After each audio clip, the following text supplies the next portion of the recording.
नमस्कार छात्रों,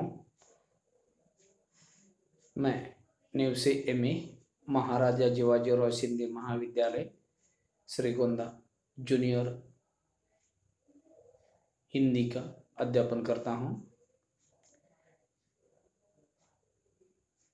तो देखिए, आज हम लोग सबसे पहली 11 की उपलब्धि जो है प्रेरणा नामक कविता हम देखने वाले हैं। पद्य रचना है ये, और ये नए काव्य प्रकार है। यह नया काव्य प्रकार है त्रिवेणी के अंतर्गत आने वाली ये रचना प्रेरणा नामक कविता आप लोग देखने वाले हैं। देखिए, सबसे पहले जो भी रचना है, रचनाकार का परिचय हमें होना जरूरी है। कवि परिचय में त्रिपुरारी जी का जन्म 5 दिसंबर 1988 को समस्तीपुर बिहार में हुआ। आपकी प्रारंभिक शिक्षा पटना, स्नातक दिल्ली, स्नातकोत्तर शिक्षा हिसार में हुई। दिल्ली विश्वविद्यालय में अध्यापन कार्य करने के पश्चात वर्तमान में आप फिल्म दूरदर्शन के लिए लेखन कार्य कर रहे हैं।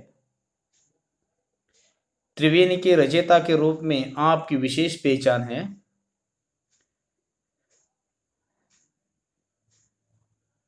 कल्पना की भावभूमि पर यथार्थ के बीज बोते हुए उम्मीदों की फसल तैयार करना आपकी रचनाओं का उद्देश्य रहा है। कौन सा उद्देश्य रहा है?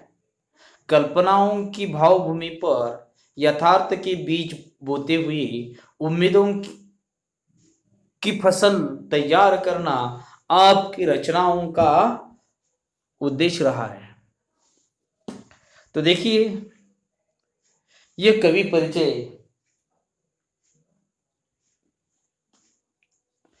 परिचय हो जाने के बाद प्रमुख कृतियों की ओर, यानी कि रचनाकार की रचना, प्रमुख रचनाएं। पहली, नींद की नदी कविता संग्रह या काव्य संग्रह है। नॉर्थ कैंपस कहानी संग्रह है। सांस के सिक्के त्रिवेणी संग्रह है, आदि इत्यादि। अब जो काव्य प्रकार है या काव्य विधा है, उसी के प्रति थोड़ी सी जानकारी।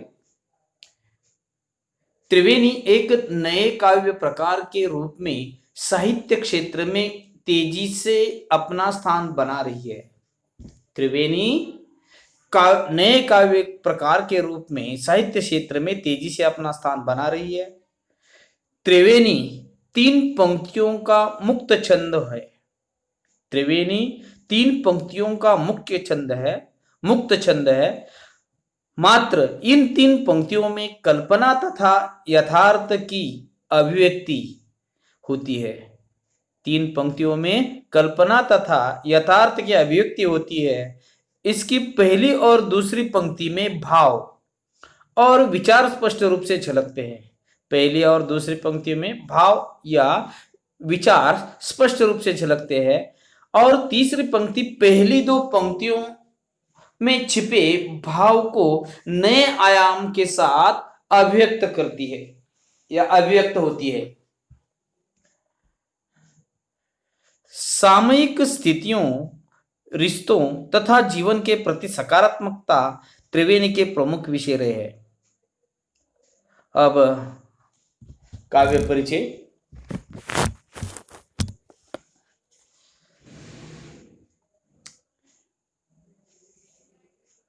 प्रस्तुत त्रिवेणी में कवि ने मनुष्य के जीवन में मां के ममत्व और पिता के गरिमा को व्यक्त करने का प्रयास किया है, या मां के ममत्व और पिता की गरिमा को व्यक्त करने के साथ ही जिंदगी की आपाधापी में जुटे माता पिता से बच्चों को स्नेह भी टुकड़ों में मिलता है। बच्चों को स्नेह भी टुकड़ों में मिलता है। इस सच्चाई को भी उजागर किया है। इस सच्चाई को उन्होंने यहां उजागर किया है। निराशा के बादलों के बीच आशा का संचार करते हुए कवि कहते हैं कि ठोकर खाकर जीने की कला, कवि कहते हैं ठोकर खाकर जीने की कला जो सीख लेता है दुनिया में उसी की जय जयकार होती है। सुख दुख की स्थिति में स्थिर रहना ही मनुष्य की सही पहचान है। अब इस प्रकार इस कविता में काव्य परिचय के रूप में उन्होंने कहा है। अब त्रिवेणी की पहली त्रिवेणी वाली त्रिवेणी पद देखिए किस प्रकार का है। मां मेरी बेवजह ही रोती है, फोन पर जब भी बात होती है। ये दो पंक्तियां हुई ना, पहली और दूसरी कल्पना तथा यथार्थ, और तीसरे में छिपा हुआ भाव। अब क्या है, फोन रखने पर मैं भी रोता हूं। फिर एक बार दोहरा देता हूं ये त्रिवेणी। मां मेरी बेवजह ही रोती है, फोन पर जब भी बात होती है, फोन रखने पर मैं भी रोता हूं। कवि का जो कहना है इस प्रकार है, कवि कवि अपनी मां और स्वयं के मन के भावों को या भावों के बारे में चर्चा करते हुए दिखाई देते हैं। कवि अपनी मां और स्वयं के मन के भावों की चर्चा करते हुए कहते हैं कि उनकी मां, उनकी अपनी मां फोन पर जब भी बात होती है, फोन पर जब भी बात होती है तो उनकी मां रोए बिना नहीं रहती, तो उनकी मां रोए बिना नहीं रहती। कवि कहते हैं कि उनकी मां बिना किसी कारण के रोती है। कवि कहते हैं कि उनकी मां बिना किसी कारण के रोती है, लेकिन मां से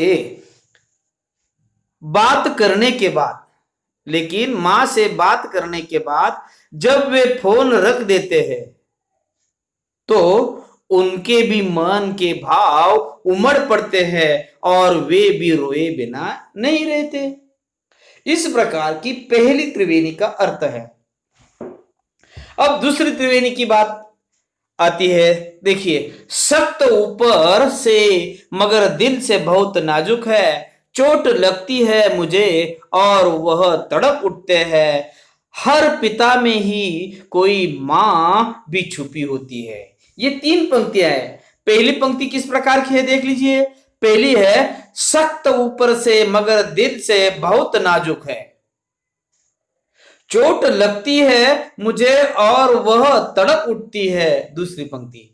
अब तीसरी, हर पिता में ही कोई मां भी छुपी होती है। इस प्रकार की तीन पंक्तियों में कवि अब इस त्रिवेणी के द्वारा हमें क्या कहते हैं। कवि पिता के कोमल दिल की बात करते हुए कहते हैं, या कोमल दिल की बात कहते हुए करते हैं कि पिता में छुपे तौर पर, क्या कहते हैं, पिता में छुपे तौर पर एक मां की ममता भी होती है। पिता में छुपे तौर पर एक मां की ममता भी होती है। अपने बालक को कष्ट में देखकर, अपने बालक को कष्ट में देखकर उसका दिल भी तड़प उठता है। कवि कहते हैं कि पिता ऊपर से देखने में सख्त लग सकते हैं, पिता ऊपर से देखने से सख्त लग सकते हैं, पर पिता का दिल बहुत नाजुक होता है, पर पिता का दिल बहुत नाजुक होता है। बच्चों की आहत होता हुआ वह, बच्चों को आहत होता हुआ वह नहीं देख सकता। इस प्रकार की दूसरे त्रिवेणी का अर्थ हमारे सम्मुख मैंने रखने का प्रयास किया। अब तीसरी जो त्रिवेणी है, अब देखिए वह किस प्रकार है।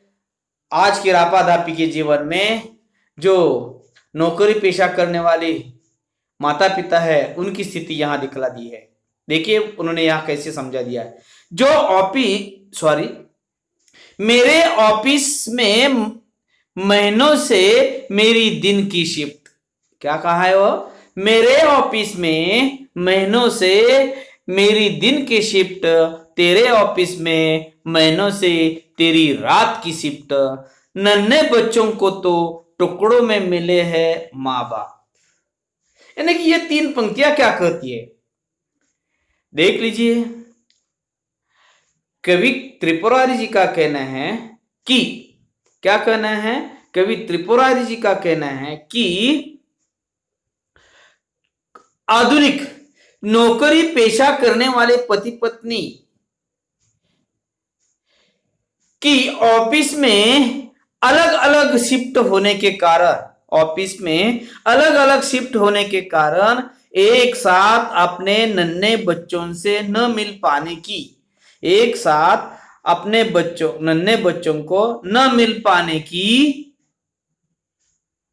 असमर्थता की चर्चा करते हुए कहते हैं कि पति को महीनों महीनों दिन की शिफ्ट और पत्नी को महीनों महीनों रात की शिफ्ट होने के कारण वे एक साथ अपने नन्हे बच्चों से नहीं मिल पाते, एक साथ अपने नन्हे बच्चों से नहीं मिल पाते।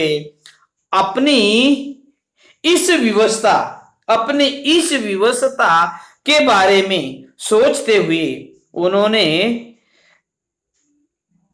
ये कहा है, या उन्हें यह लगता है कि उनके नन्हे बच्चे को माँ बाप जैसे टुकड़ों में मिलते हैं, अर्थात दिन में बच्चों के साथ माँ तो रात को उनके साथ पिता रहते हैं।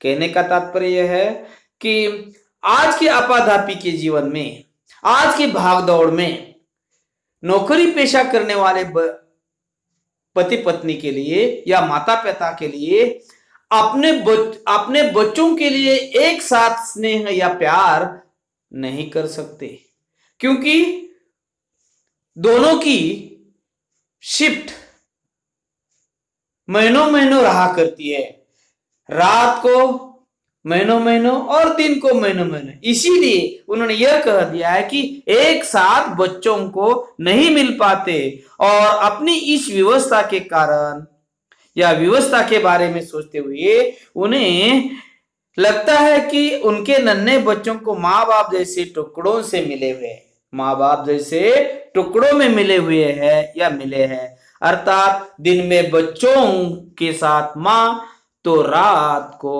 उनके साथ पिता रहते हैं। इस तरह तीसरी ये जो कोई बात है वह समाप्त होने के बाद